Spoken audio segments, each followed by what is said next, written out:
Hi guys and welcome back to my channel. So today is my update on my Get My Body Back on Track series and we are halfway. So I did speak about it a little bit last time. I originally said we were going to do this for 12 weeks and then I have kind of redecided that I'm going to go for 16 weeks, which after 16 weeks I will reevaluate, I will come back up to a maintenance level, and then if I do still want to lose any more weight, then after being at maintenance for a few weeks I'll go back into a deficit. But I definitely do not want to be dieting for more than 16 weeks just because I don't want to mess up my metabolism, and I think 16 weeks is long enough, and then I need to come back up and then I can reevaluate from there. So that does mean that we've done 8 weeks, so we are halfway through. So I'm giving you, I always show you my weight, but we're going to look at weight, I've read all my measurements, and I'm giving you a physique update just so that we can see how we are going halfway through this little challenge. So if you haven't already, then down in the description box I have linked all the other episodes, which I always do, but definitely go and watch episode 1 if you haven't watched that already, so that you can watch my physique update in that, because you can then compare week 1 to week 8 and you'll be able to see the differences in my physique from the first week to this week. So if you haven't already, go and watch that video just so that you can see my physique update in that, and then you'll be able to compare it when I show you my physique update in this video. So guys, I'm going to be honest, my weight hasn't really shifted that much in the past couple of weeks. I've been sitting somewhere around 65.2 to 65.5, 65.6, and I've been pretty consistently staying within that range for the past 2 weeks. Until this morning, where I did have a new low weigh-in of 64.5, which obviously I'm very happy about, and does mean that since week 1 I have dropped just over 4 kilograms. So I'm obviously very, very happy about that. And that's averaging about half a kilogram per week, roughly, which is a perfectly reasonable amount. It's not too much, it's not too little, so that's really good consistent progress, and that's what we want to see. When that starts to slow down, that's when I will obviously think about changing my calories.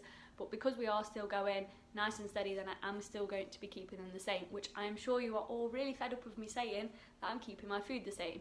But like I have said so many times, we want to keep it as high as possible for as long as possible, and as long as I am seeing results on the calories I am on, then I am going to keep them the same. Okay, I think I'm probably going to have to change them within the next couple of weeks, just because, like I said, I hadn't really seen much of a drop until this morning.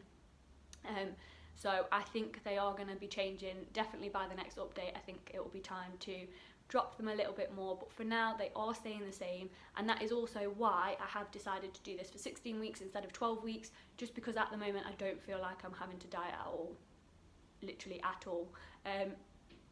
I've not had to change my food, I still feel really full, I don't ever feel hungry, so that is why I am keeping them the same for now, and that is why I am doing this for 16 weeks instead of my original 12 weeks.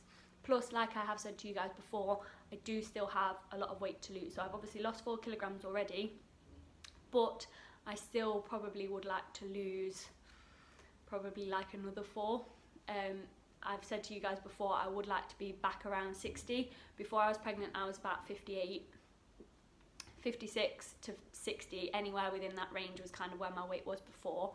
Obviously, I had a very, very different body composition then than what I do now, but I do want to drop some of that extra body fat that I am holding at the moment. So we will see how we go over the next couple of weeks, but I do think I will have to change my food soon, which I'm so sure some of you will be very happy about, but I won't be, because it means I will probably start to get hungry. However, for now I'm feeling good, so we're fine. So then guys, you will also see that my body fat percentage has gone down by just over 2%. Now, this is something that I really, really wanted to talk to you guys about anyway. Basically, I've seen a lot of videos on YouTube recently of influencers taking their body fat percentage and being really shocked by the results, and especially reading the comments, people being like, no way, that's not your body fat percentage, because it seems really high, and then they're comparing it to theirs, saying, oh, I've definitely got a higher body fat percentage than you, and mine says that I'm leaner than you, etc, etc. So I really wanted to touch on this subject with you guys, because no, scales are not an accurate way of measuring your body fat percentage, okay? They just aren't. The most accurate way we have of measuring your body fat percentage is that test where there's like a tub of water, and I think you hold your breath and you get dunked under the water, and then you breathe all the way out or something, and it measures your body fat. That is the most accurate way we have. I don't know anybody that has done that. It is very, very expensive, and it's done like in a proper scientific lab, so you don't have a lot of access to doing that for a start. Then one of the other more accurate ways you have is where you're in like a little pod thing, and it like scans your body or whatever, and it measures your body fat that way. That's another way. Again, that's really expensive, and again, I think you have to go to universities or somewhere like that to go and get that done. So for the vast majority of us, we just measure our body fat using a normal scale, which is perfectly fine as long as you're all aware that that number isn't accurate. Okay, just know that it's not accurate, and that's okay. It doesn't matter. Okay, we're just using it as a guide. If you're happy with how you're looking, then who cares what the scale says? Okay, and that does go to your weight as well. But either for both your weight and your body fat percentage, it doesn't matter what the scale says if you're happy with how you're looking. And I know that I've said that I would still like to lose another 4 kilograms or so, and I would like to be back around 60 kilograms weight wise. But if I'm happy with how I'm looking and I feel really good, then if the scale says I'm 62 kilograms, then I'll stay there. It doesn't matter. Okay, I just know that for me, I know that being around 60 kilograms is where I feel happiest and strongest and best in myself. So that's kind of why I've set that as my goal.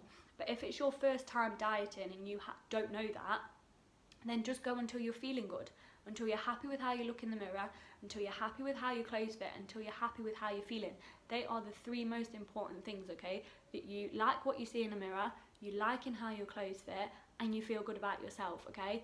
Nothing else matters. It doesn't matter what the scale says. So please, please, please, please bear that in mind when you are looking at these numbers on a scale. Don't take them to heart. Just use them as a guide. And that's all this is. It's just a guide so that you can see that what you're doing is working, and that generally everything's coming down and is coming in the right direction, which is all we want, okay? That's it. That's all I want, okay? So when I'm watching my scale, I'm not bothered too much about all the numbers on there. I'm just kind of checking that as a whole I am coming down like this. That's it, okay?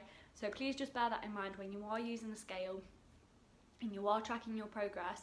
Don't get too disheartened by the numbers, okay? As long as everything's coming in the right direction, then it's absolutely fine. And do not take what a scale says to heart.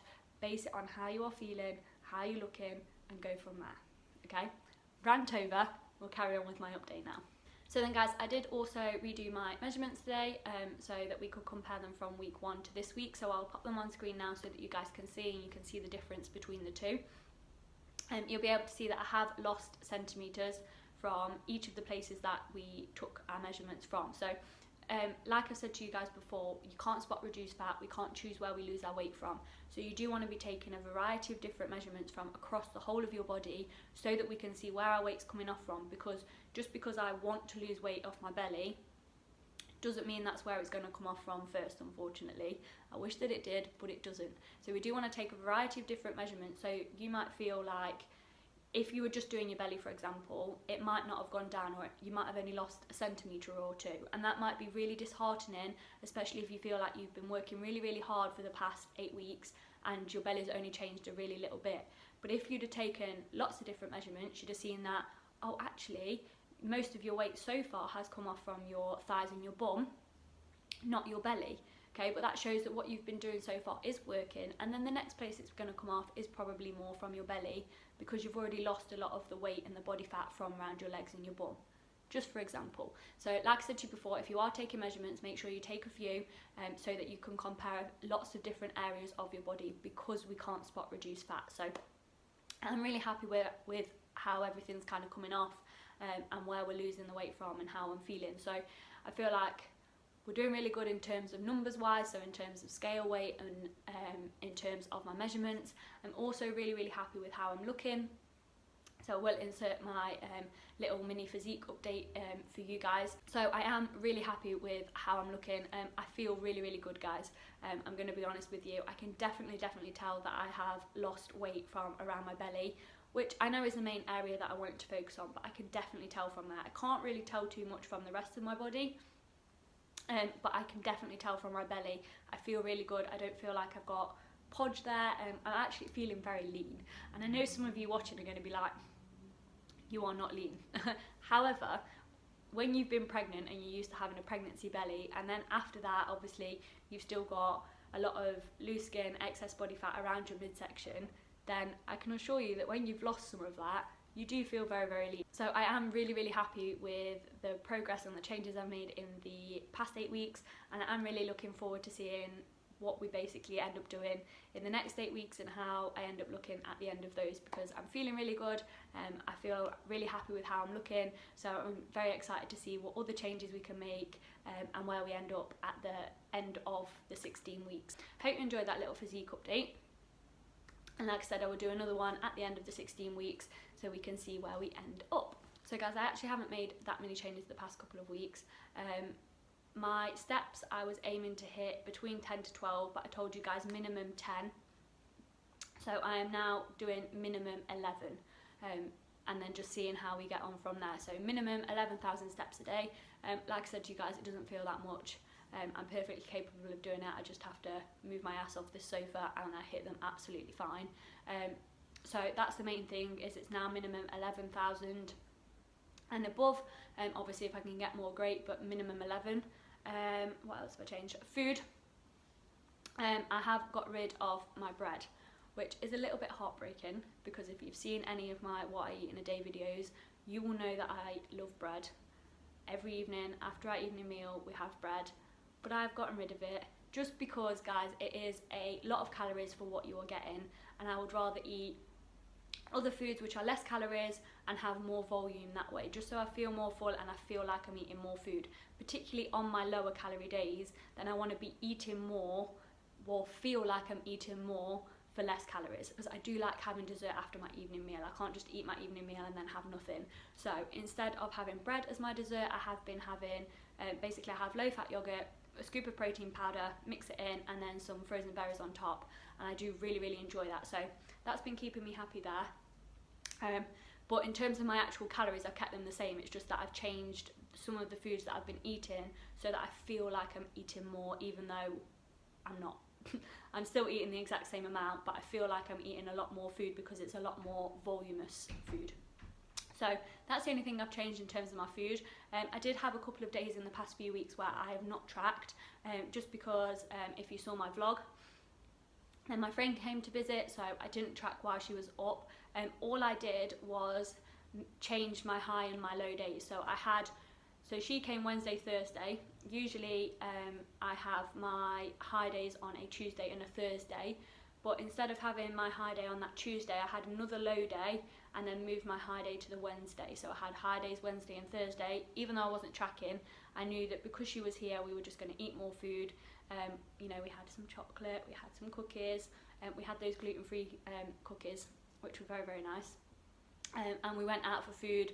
We went and had burgers, we went and had Nando's. So we did eat a lot more food. I obviously wasn't tracking it, but that's why I kept those days as high days if I had been tracking, so that I could just go and eat whatever and I didn't have to worry about hitting calories and stuff like that. So that's what I did there. I hope that made sense. But other than that, I have tracked every day as normal, been hitting my calories, been hitting my macros, making sure I'm getting plenty of protein. And yeah, that's pretty much kind of where we've been going. I've obviously still been going to the gym. I've still been doing my 4 weight training sessions and then my HIIT session, and then after my weight training sessions I have been doing my 300 steps on the Stairmaster as fast as I can. I've done that pretty much every time I've been in, I do believe, except once because some guy was on there, so I just did some steps on the treadmill instead.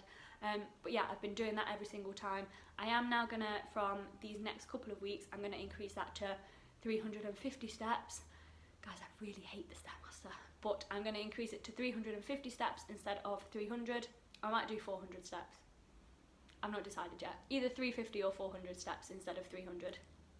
Just to increase that, again, still as fast as I can, at the end of my weight training sessions, and then I'm going to keep my 10 minutes of HIIT and my ab session as my 5th day. In terms of my programme, feeling really, really good, so I'm just carrying on with that. So yeah, I'm happy with everything there, and that is all pretty much staying the same for the next couple of weeks. So this week I'm still on my programme, and then the following week is my deload week, and it is when I am back visiting my family for the week. So I'd like to try and fit it in. I've actually done really well fitting it in and timing it properly. which isn't like me because I'm very disorganised, but I've managed to fit that in again. So I will just be doing more home workouts. I'm going to, like I said last time, but hopefully I won't be ill this time, so I will just try and do anywhere between 30 minutes to an hour home workout each day, just because I have my dumbbells. I have a set of 5 and a set of 10, so nothing I'm going to be doing is very strenuous, but I do just want to keep my body moving, keep my muscles working in that deload week. So that is what I'm going to be doing there, and then when I come back I'll obviously be back on my program again. And guys, I have been getting stronger on this program as well, which shows that I am building muscle, and that is quite hard to do when you are in a calorie deficit, but if you're getting stronger it shows that you are building muscle, not losing muscle. And obviously, like I said to you guys before, don't want to be losing muscle, I want to be losing body fat. So if I'm getting stronger, that is a really, really good sign that we are going in the right direction and that I am building muscle and dropping my body fat down at the same time. So really, really happy with how we're getting on there. So yeah, that's pretty much it in terms of my program. I'm just going to keep following it for now and then see how we get on. So yeah, that is it. I hope this was interesting for you guys. Hopefully it was, because we had another physique update and stuff in there. But yeah, that is pretty much it. So yeah, I hope you enjoyed. Please like and subscribe if you haven't already, and I will see you in my next video. Bye!